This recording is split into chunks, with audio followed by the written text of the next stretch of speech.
What is Final Fantasy XIV known for? I bet the first thing that comes to your mind is the story. But PvP? PvP is the last thing on anybody's mind when they talk about Final Fantasy XIV Online. In fact, I didn't even know it existed until one of my viewers told me about it. So, like everything else on this channel, I decided to give it a try so you don't have to. When I first jumped into the Wolf Den, all of your keybinds are replaced with abbreviated versions of your normal skills. And once I got used to them, they were really super convenient. But it didn't make any sense to me at first. What threw me off were the utility skills. Everyone has a heal over time, a damage reduction shield, and an ability to dissolve crowd control on you. So you can compare this to WoW's Medallion of the Horde or the Alliance. These skills make it so you can play without healers if you have the right strategy, even though healers are really overpowered in this game and shouldn't be underestimated. There are two different types of PvP in Final Fantasy XIV. Crystal Conflict, which is a 5v5 competitive game mode where you need to keep control of moving crystal.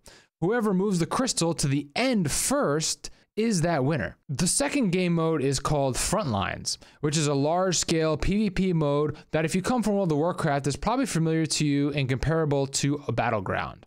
But this one specifically engages 3 teams, 8 people each, 24 players per match. And each team represents one of the 3 grand companies from the Maelstrom, the Adders, and the Immortal Flames. When you queue up, you are randomly put into one of the grand company's teams. And you can't choose which one you are assigned to, which I thought defeated the purpose because personally, I want to represent my grand company. There are 4 maps in this rotation of the front lines: Secure, Seize, Shatter, and then the last one being Onsel. For my first ever match, I tried Frontlines first, and I was queued into a Seize map. This game mode was a clusterfuck to say the least. The 3 different teams run around and try to claim these randomly spawned things called Elegant Tomeliths. Once you reach 800 points, your team wins. And I wasn't a huge fan of this because it made the game even more chaotic. You only have a few seconds to get over to a newly spawned tome before these teams are zerging it. I find that if you aren't in a Zerg yourself, or at least in a team with a healer or a tank, controlling nodes can be difficult. My specific team was all DPS. And to give you an example, we tried to take over one of these tomes. 5 DPS from my team tried to take one over where the enemy paladin, just one single paladin, was sitting on a node and all of us could not bring him down. And that was really frustrating because it seems like tanks are overpowered and tanks really shouldn't be in PvP, to my opinion. You can be tanky, but not actually have the role of a tank. Personally, I joined as my ninja and I tried to follow my team around as much as possible during these fights. Trying to be with my team members along the way, trying to stealth and not get knocked out of it. I tried to sneak up on a node to capture it, but was stunned and I was obliterated by 2 teams at once. I got caught in the middle of 2 teams trying to fight over a node and poof, I popped out of stealth and there I was. And I was the main target, let's just say that. These fights were straight up chaotic zergs and clusterfucks with little to no strategy other than try to stay alive as long as possible, pick off stragglers, defend a node, or rush over to a new node in order to capture it. Despite being quite large, I thought this map was really cool. It has a sense of verticality and adventure, and as a ninja, I could use my shadow step to escape or advance on the team without them noticing.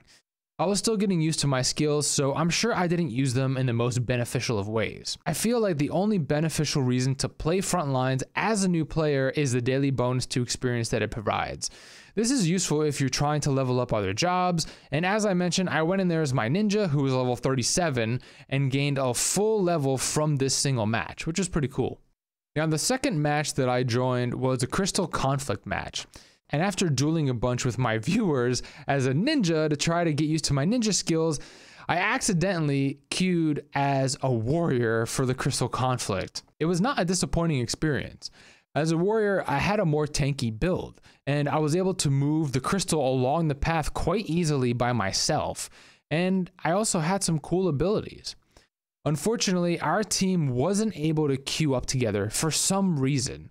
So we tried to queue all at once at the same time. We did a countdown and in order to get in the same matchup.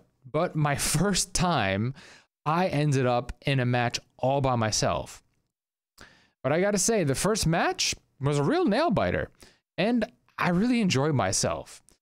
It was something that I was proud of because I essentially won it for our team without even knowing. I was just sitting on the crystal and everybody else was busy trying to kill each other. And I guess my teammates stunned the enemy team and I was able to move the crystal from about middle of the map towards the ending point where we needed to go. So after that first crystal conflict match, we ended up going back to the wolf's den in order to practice my skills a little bit more. And I found that dueling was the easiest way to do this. And it was easier to learn different jobs, learn their skills, and how to counter these specific jobs. It was interesting because I got to know my different utility skills as well, like the heals and the shield, and when I should be using them. It really helped me learn all the abilities quicker and focus on learning one at a time rather than being zerged and figuring out the map and knowing that, oh, well, I'm defeated now, so I just have to respawn and try again and button mash everything. I used to play WoW PvP a lot, especially Arena. I preferred playing Crystal Conflict over Frontlines because I enjoy team-based gameplay more than giant random zergs. To be honest, I thought Frontlines was gonna remind me of Alterac Valley from World of Warcraft, but I was severely disappointed. So if you want to play PvP in an MMORPG, I would suggest playing something that was specifically crafted for PvP. A game like Guild Wars 2 or even World of Warcraft. If you want to play an MMORPG that is very story rich, that has really great character development, that focuses more on PvE and the end game is glam rather than competitiveness, I would pick Final Fantasy XIV. With that being said, I would probably play Final Fantasy Crystalline Conflict again because I thought that mode was really cool and it's a nice break from grinding out the main story quest line and reading dialogue the entire time. Personally, I enjoy having some little bit of like good old-fashioned competitive fun. Thank you for reaching the end of this video. I hope you enjoyed it. I release a bunch of different MMORPG content. Currently, I'm going through the Final Fantasy XIV MSQ and creating a video every week or two, trying to tell a story about my progress along the way. If you're interested in more content like this from me, please do subscribe. You'll get notified every single time that I release a new video. With that being said, I will see you in the next one, Paisans. Take care.